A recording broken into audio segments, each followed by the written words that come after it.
Salut à tous, bienvenue dans Ciné Série et compagnie qui mêle les genres et les émotions sur tous les écrans. Du rire, beaucoup, des histoires vraies, des séries cultes. Vous allez encore une fois vous évader.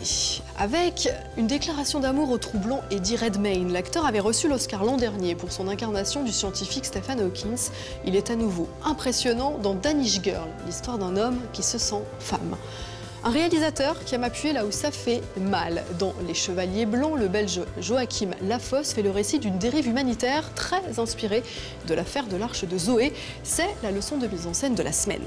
L'humoriste Thomas VDB partagera avec nous ses préférences cinéma et séries et notamment sa prédilection pour les grands noms de la comédie télévisuelle anglo-saxonne. Et en parlant de séries, vous saurez tout sur les influences littéraires de la cultissime True Detective.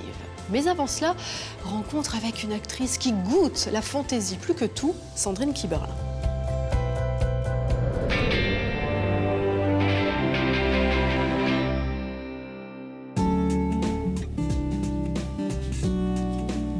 Elle a joué avec la même aisance les paumés, les cruches, les hystériques.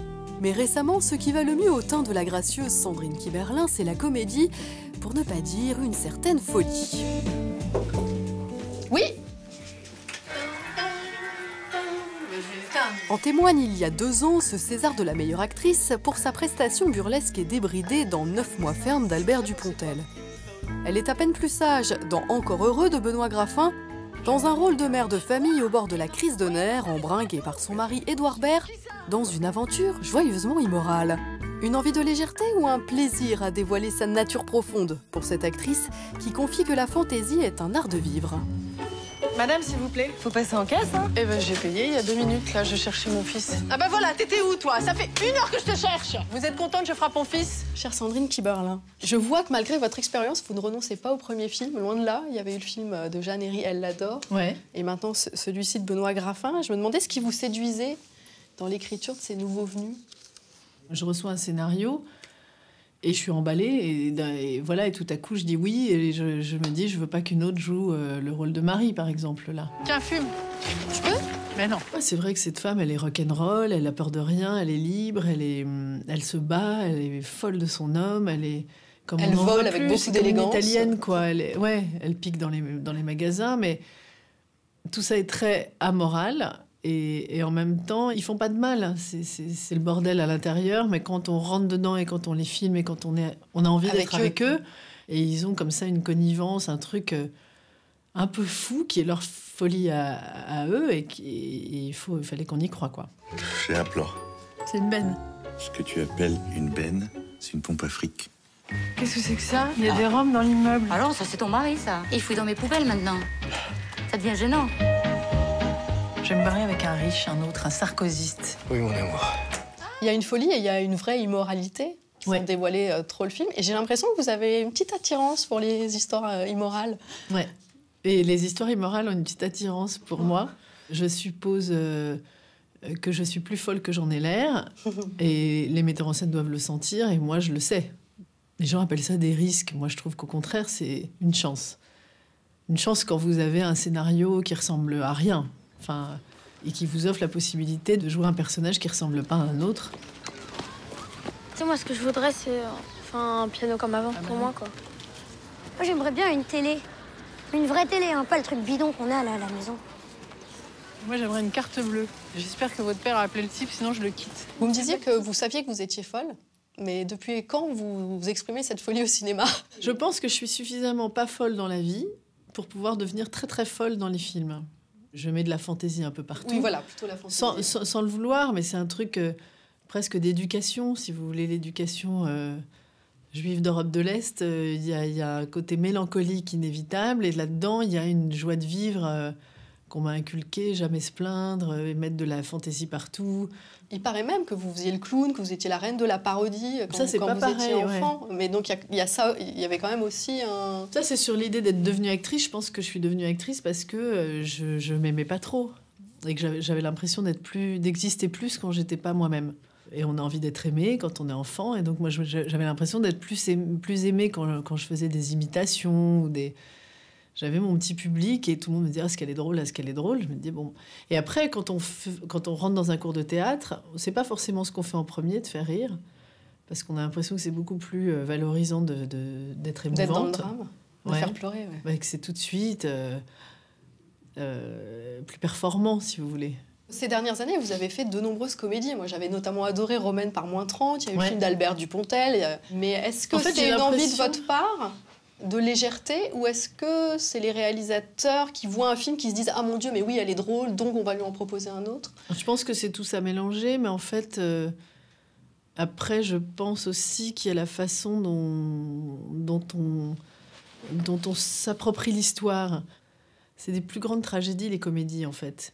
Les bonnes comédies sont des vraies tragédies, vous voyez ce que je veux dire? Et c'est toujours des personnages au bord du précipice, et c'est ça qui est drôle. C'est comment ils survivent, en fait. Ils sont en situation de survie. Et en situation de survie, on devient complètement soi-même. Le personnage est au plus vif de lui-même. Et donc, pour s'en sortir, va être dans des extrêmes. Et c'est souvent très drôle. Malgré nous, c'est souvent très drôle. C'est la dernière fois qu'on vole, d'accord? Mais la dernière fois, hein, je déteste faire ça. Et quand tu seras grand, tu voleras pas. Juré? Je te jure. Et quand tu seras grand, tu feras exactement l'inverse de ce qu'ont fait ton père et moi. Tu me jures? Je te jure, de toute façon, je ferai rien comme vous. J'ai soif, là. Il est où, le jus de fruits, là? Vous auriez aimé être une actrice comique? Mais moi, non. J'aime être une actrice. Tout court. Qui peut jouer des drames, des choses qui font rire, des choses qui font pleurer, des choses qui questionnent, des choses qui dénoncent, des choses qui... Voilà, mais c'est intéressant de jouer avec les contrastes. Ce qu'on évoque au premier abord, c'est vachement intéressant de le contredire en jouant. Rochant, il me prend, je suis vraiment une ado, quoi. Et il me transforme en call girl. Et c'est beaucoup plus intéressant de prendre un visage un peu candide pour jouer une pute de luxe qui va être par-dessus le marché, espionne et assez dominatrice et très jouer sur sa sensualité et tout ça, plutôt que de prendre... une fille qui évoque tout de suite le sexe dès qu'on la regarde. Il y a un truc... Ouais, j'aime bien les personnages qui ont l'air de ce qu'ils sont pas, en fait. Et qu'est-ce qu'on ne vous a encore pas proposé qui vous ferait fantasmer, qui ouvrirait encore plus... De tourner avec Woody Allen. Quand je dis Woody Allen, par exemple, je pense beaucoup au personnage de Cate Blanchett dans Blue Jasmine. Voilà, parce que j'adore le chic de Cate Blanchett dans ce film. C'est-à-dire un chic, vraiment chic, quoi. Qu'on m'a jamais fait jouer non plus, une espèce de... Elle est habillée en Chloé pendant tout le film, dans des cachemires incroyables, alors qu'elle est alcoolique et zinzin, quoi. En fait, un film où on verrait l'intimité du personnage et où seuls les spectateurs seraient témoins de l'intimité du personnage. Avis aux amateurs. Et les amateurs sont légion. À suivre une collaboration avec André Téchiné, des retrouvailles avec Benoît Jacot, pour des atmosphères plus dramatiques que Sandrine Kiberlin compte bien éclairer de son sourire.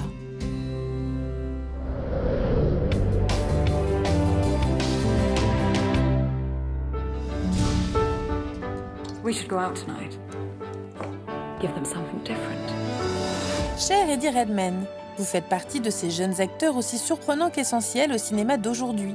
Tout comme l'excellente Alicia Vikander, le talentueux Matthias Schoenaerts et la brillante Amber Heard, accompagnée par son Johnny Depp de mari, tous ensemble à la Mostra de Venise en septembre dernier. Avec votre petit pull bordeaux, votre air juvénile et vos copains de jeu autour de Tom Hooper, le réalisateur du très touchant Discours d'un roi, vous représentez The Danish Girl. Could you help me with something? You will not tell anyone about this. Tom gave me the script and I read it and I was profoundly moved by this unique, hugely passionate love story. Vous avez l'air plutôt fier et je vous comprends. Un rôle comme celui-ci est rare, à peu près autant qu'un bon scénario. Car Lily Elbe, cette femme née dans une enveloppe masculine, a existé et sa formidable histoire d'amour aussi. My darling! Hola. Let me introduce. It's Lily. That's right. Einar's cousin from Viola. My dear. Oh, exquisite. In. Let's go in. Come on. You won't leave me, will you? No, never.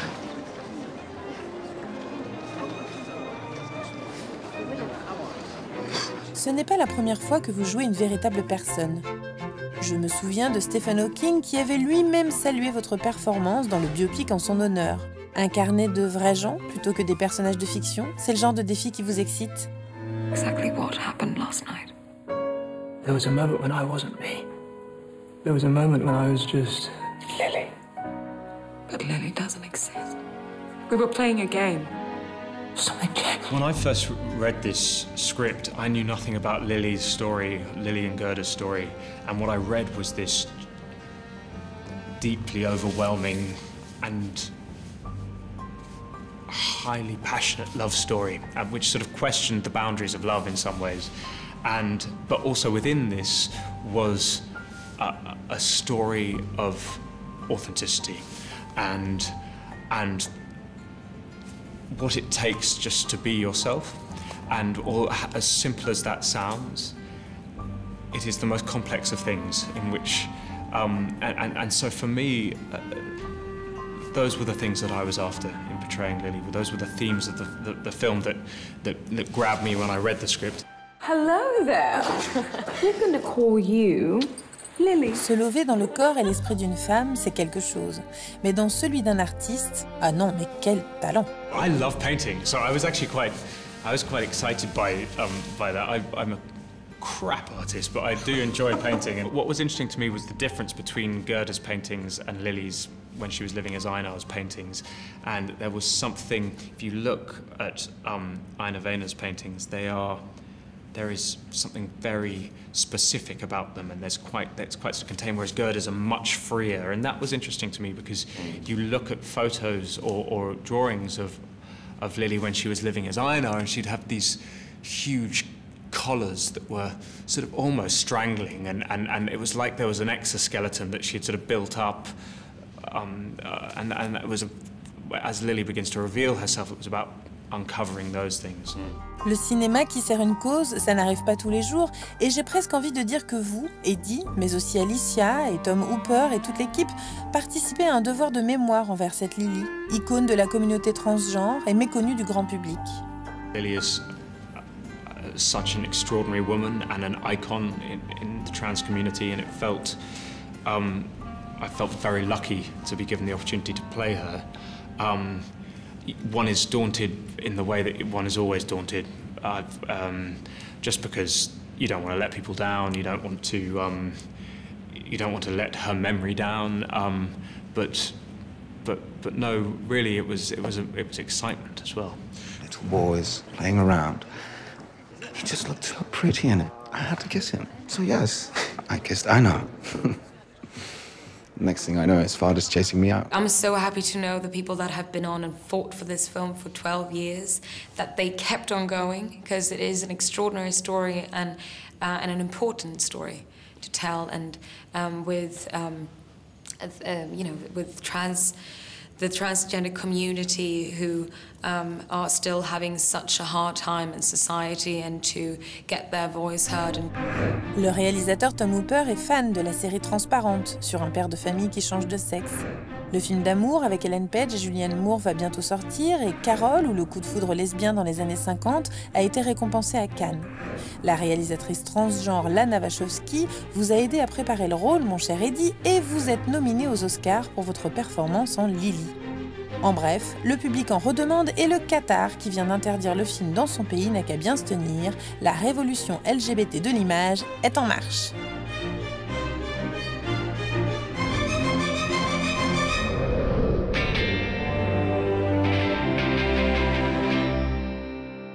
Chaque semaine, un invité surprise se livre sur ses goûts ciné et séries, et aujourd'hui nous allons à la rencontre d'un couteau suisse de l'humour, Thomas VDB.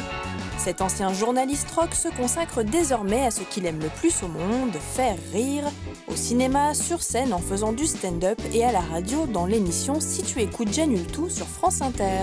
Je vais donc commencer ma rubrique Actualisique dans quelques secondes maintenant. C'est un mélange d'actualité et de musique. C'est un mélange d'actualité de musique. De souvenirs ciné vintage à la découverte d'un ponte de l'humour réaliste, Louis C.K., Thomas VDB revient sur les artistes qui ont façonné son humour. La première fois que j'ai mis les pieds dans une salle de cinéma, c'est marrant parce que d'ailleurs c'est un des titres de films qui me revient le plus souvent en tête comme ça. Je crois que c'est À la poursuite du diamant vert avec Michael Douglas. Il y a dû avoir des dessins animés avant, mais je crois que là c'est le premier film où je me disais voilà, c'est un film d'adulte quoi. Bon, ça se passe en Colombie, je crois, et donc il est aventurier dans le film. C'est un métier aventurier ou pas? Bien sûr, mais Indiana Jones pour le pratique. Voilà, mais qu'est-ce qu'il fait exactement? Son métier, il est guide, je crois, en Colombie, et puis il se retrouve à aider une romancière. Et alors j'étais là, et alors c'était vraiment... D'ailleurs, pour moi, dès que je pense film d'aventure dans ma tête, tout de suite, le premier truc auquel je pense, c'est À la poursuite du diamant vert. Je sais pas s'il y a un discours qui peut être plus années 80 que celui-là, mais film d'aventure, À la poursuite du diamant vert. J'ai des souvenirs de cinéma plus vifs presque d'affiches que de films. C'est-à-dire que je me souviens, 1 mois ou 2 avant la sortie de Retour vers le futur 1, il y avait l'affiche énorme dans le cinéma de Retour vers le futur. Je disais, mais qu'est-ce que c'est que ce truc? Avec mes frères, on était là, Retour vers le futur, mais ça se peut pas! Et bon, il y avait Michael J. Fox avec l'autre doc derrière. Putain, mais la bagnole, mais c'est un truc de ouf, ce truc! Bon, voilà, on était... Et donc, je me souviens hyper bien de l'enthousiasme qui était le nôtre avant la sortie de Retour vers le futur, sans savoir de quoi ça parlait, sans même savoir que ça existait 5 minutes avant de voir l'affiche, c'est-à-dire on savait même pas qu'il y avait un film qui s'appelait comme ça, mais au moment où on a vu marqué Retour vers le futur en gros, avec la DeLorean, on était là, putain, mais attends. Et donc bon, c'était ça aussi l'enthousiasme du cinéma quand j'étais gamin. Vous avez lâché votre carrière de journaliste musical pour notamment faire du stand-up. Il y a des mecs de stand-up qui sont devenus des figures de la série aujourd'hui, les Louis C.K., les Ricky Gervais. Et ils représentent quoi, ces gens-là, pour vous?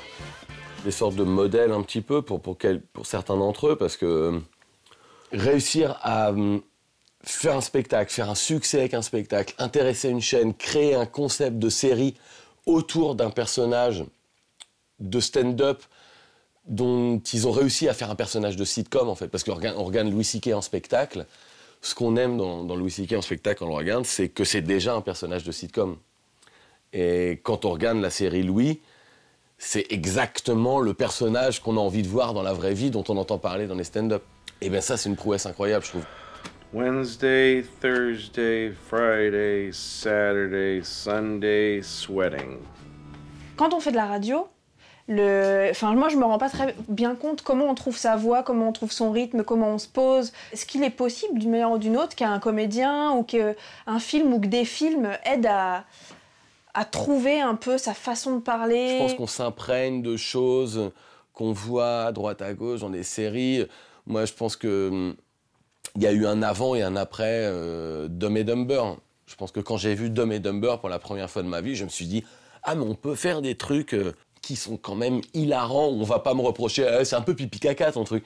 Et je me suis rendu compte avec Louis C.K. Qu'on pouvait parler de la tristesse de sa propre sexualité.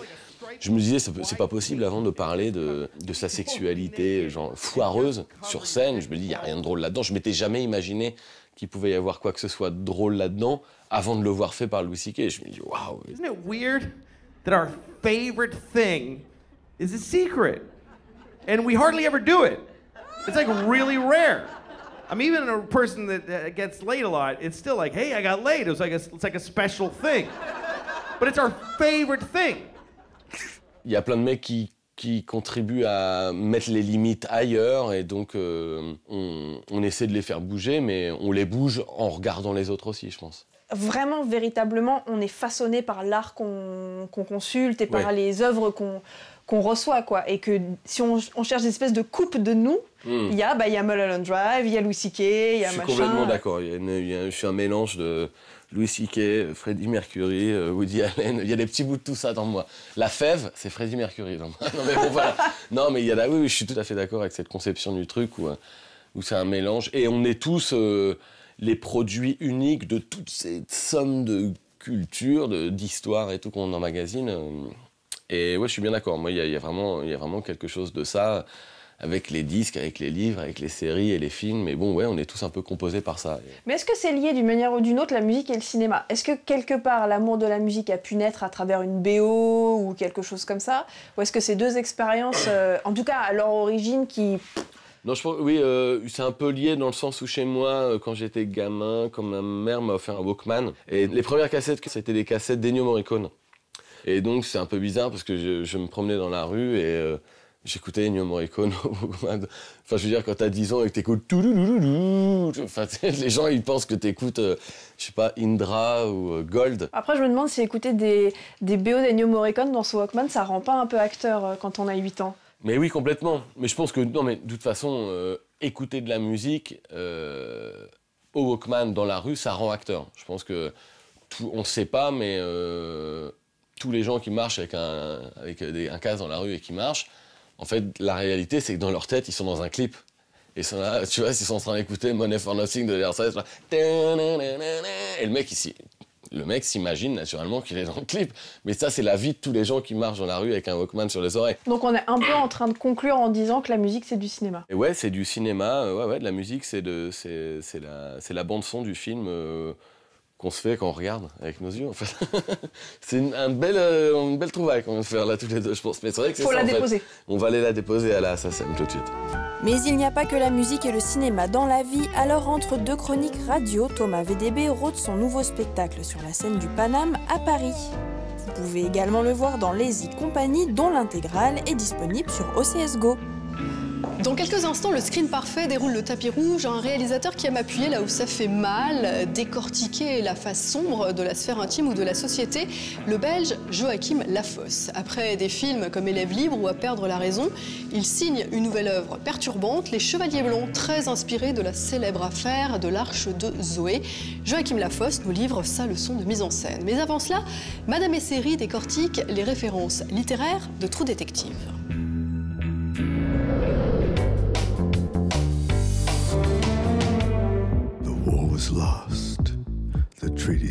Cette semaine, Madame Esseri joue à la bibliothécaire. C'est par la littérature que Nick Pizzolatto s'est fait connaître en 2010 avec la sortie de son premier roman Galveston, et c'est dans la littérature qu'il puise l'inspiration pour écrire True Detective. La première saison tire une partie de sa mythologie dans le recueil de nouvelles Le Roi en jaune de Robert W. Chambers, écrit à la fin du 19e siècle, et de son héros le Roi en jaune. I'll tell you about the Yellow King. Les 4 premières nouvelles du recueil font référence à une mystérieuse pièce de théâtre qui crée un tel choc esthétique aux yeux de ses spectateurs qu'ils deviennent fous et se suicident.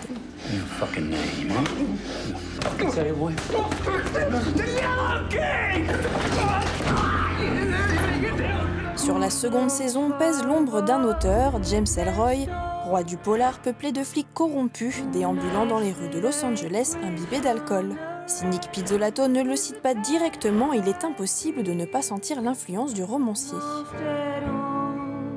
On trouve malgré tout des références littéraires claires tout au long de cette saison, à commencer par le titre du tout premier épisode, The Western Book of the Dead. Il existe 2 Western Book of the Dead, le premier écrit par le yogi Alfred Chmielewski Narayana, qui envisage l'immortalité pour l'homme grâce à un meilleur contrôle du corps humain, notamment à travers le yoga. On pense alors à Elliot Bezerides, le père du détective Annie Bezerides, dans cette seconde saison de True Detective, un gourou hippie adepte du yoga. When you see only with God's eyes, you see only the truth, and you recognize a meaningless universe. Ginsberg said this to me once, and it was a gift. So, today's exercise is to recognize the world as meaningless and to understand that God did not create a meaningless world. Hold both thoughts as irrefutable and equal, because this is how we must live now. Le second Western Book of the Dead est un texte court racontant le désir de l'homme d'être important et signifiant, sa prise de conscience qu'il ne l'est pas et sa déchéance. Il fait directement le lien avec la première saison et la pensée nihiliste de Rust Cohle. I'd consider myself a realist, all right, but in philosophical terms, I'm what's called a pessimist. Okay, what's that mean? I think human consciousness was a tragic misstep in evolution. We became too self-aware. Nature created an aspect of nature separate from itself. We are creatures that should not exist by natural law. Parmi les lectures de Annie Bézeridze, flic à la colère intériorisée et au passé trouble, se trouve Hagakur de Yamamoto Tsunetomo. Ce guide pratique et spirituel destiné aux guerriers regroupe les pensées et enseignements d'un ancien samouraï recueilli par un jeune scribe, Yamamoto, au XVIIIe siècle. Autre guide de vie, The Audacity of Hope, écrit par Barack Obama alors qu'il était encore sénateur en 2006, qui se trouve dans le cabinet du psychiatre Irving Pitlor. This was helpful. Thank you. En attendant une 3e saison pour laquelle aucune date n'a été avancée par HBO, nous vous conseillons non pas un livre ni une série mais un film, l'excellent La Isla Minima, considéré comme le True Detective espagnol. Aparte de la herida del pecho, veo varios cortes, aparentemente puñalada. ¿Dónde la vieron por última vez? A la salida del pueblo. ¿Saben por qué sus hijas querían irse? Mis hijas no se querían ir a ningún lado. ¿Alguien que quisiera hacerles daño? Ce polar sombre et poisseux rappelle la première saison de la série de Nick Pizzolatto, avec son binôme de flics mal assorti, ses vues aériennes labyrinthiques,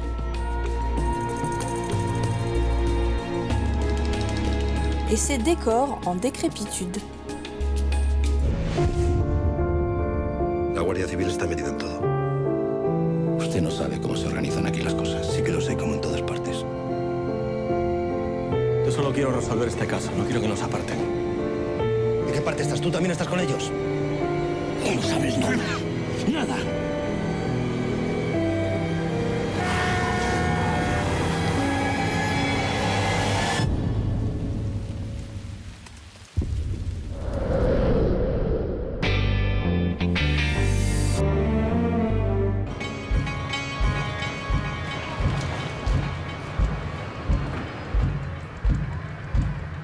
Le temps d'un film, le réalisateur belge Joachim Lafosse délaisse l'espace des appartements, qu'il filme habituellement, pour s'offrir l'immensité de l'Afrique.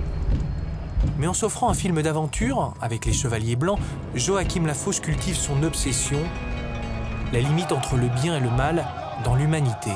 Chez lui, l'enfer est toujours pavé de bonnes intentions. Peu importe l'environnement, ses personnages s'enferment tout seuls.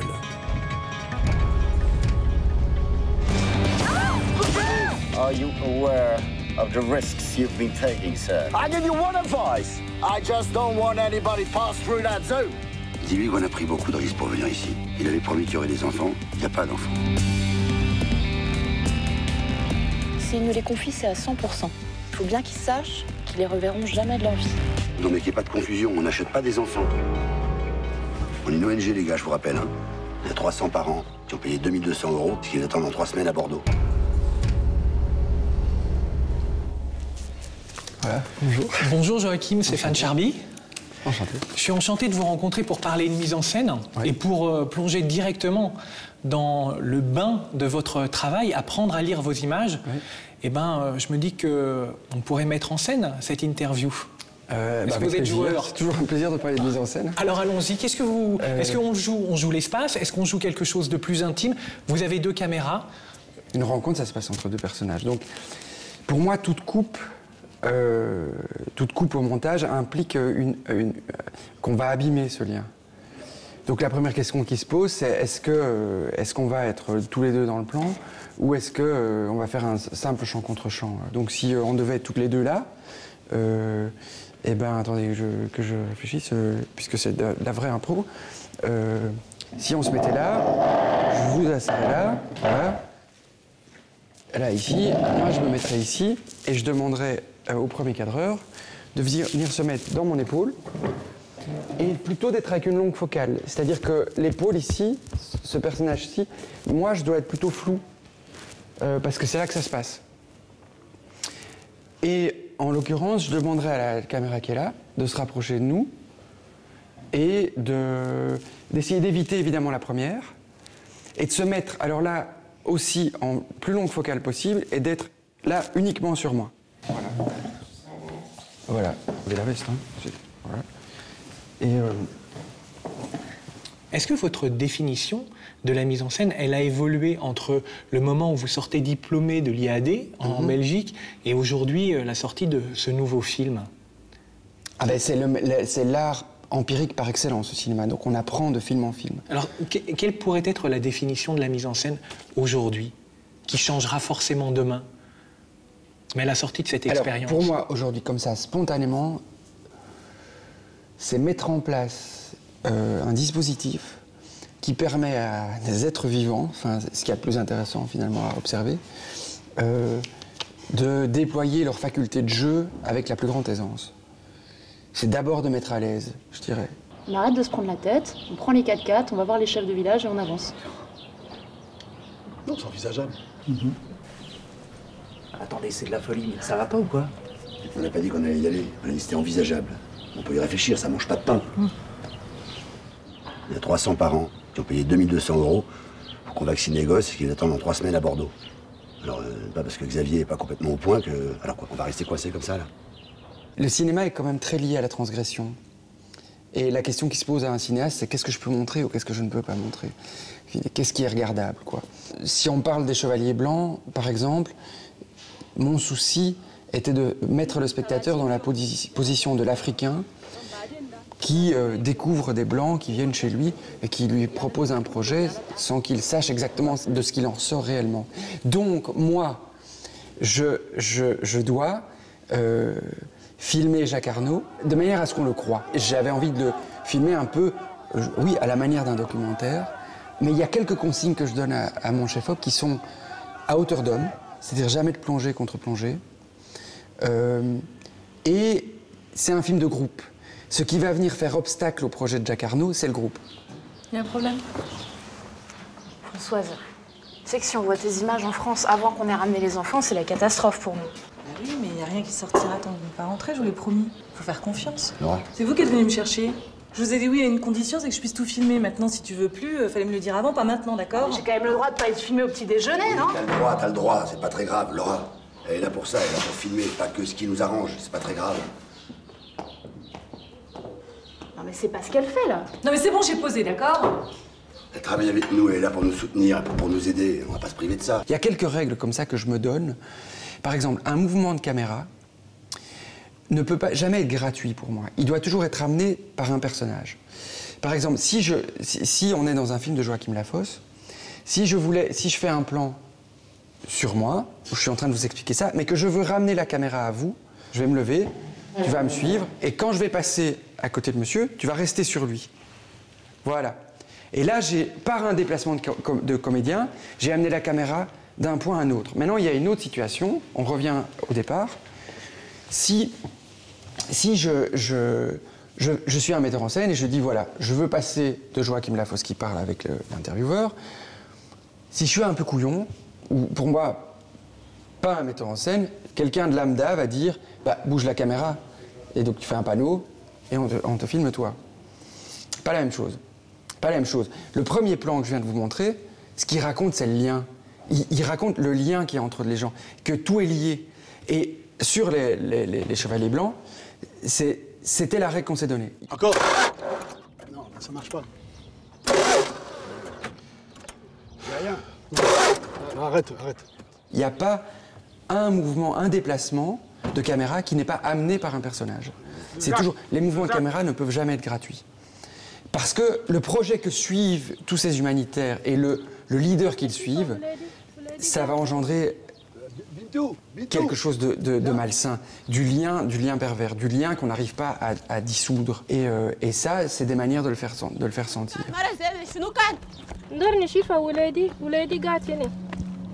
Elle veut voir son enfant, il est ici. Il n'est pas là, son enfant, quoi. Sahir qui m'a affiné. Voilà, c'est Diabalo qui voulait dire, dites-nous, Chifa. La fille a amené son enfant ici, elle veut le voir. Oui, bah, il s'appelle comment, son enfant? Oussouma Yatou Sahir qui? Oussouma Salah. Il s'appelle Salah. Oh là là. Bon, va chercher Salah. Luc! Ce que parfois on oublie au cinéma, ce que moi j'aime rappeler en tout cas, c'est que dans un même plan séquence, on peut avoir différentes variations de plans. C'est-à-dire le plan séquence est magnifique quand sans s'en rendre compte, il permet de passer d'un plan serré à un plan large, de revenir après à un plan plus serré. Mais évidemment, si tout ça n'est pas amené par le déplacement des comédiens et est fait gratuitement par une caméra qui passerait d'une largeur de plan à une autre, ça se voit trop. Donc il faut arriver à cacher ça. Elle n'a pas de quoi les nourrir. La fille lui a dit que vous vous occupez des hommes. Tu lui dis que ça n'est pas possible. Ça n'est pas possible. Elle vous le promet qu'elle ne viendra plus. Ça n'est pas possible, voilà. Galda Mayaga. C'est lui son fils, c'est ça là. Salah,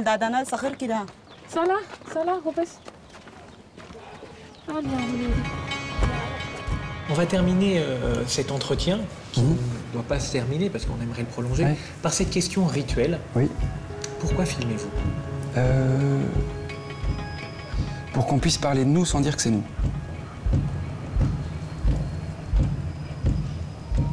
Peut-être pour mieux se cacher.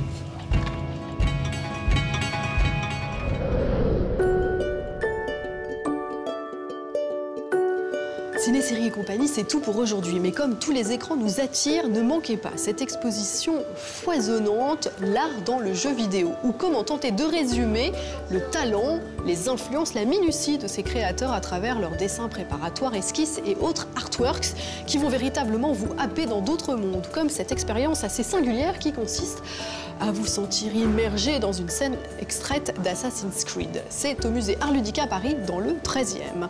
Ne manquez pas également le Paris Image Digital Summit, le festival de la création numérique et des effets visuels. Et ça, c'est à Enghien-les-Bains du 28 au 30 janvier. Sur ce, salut!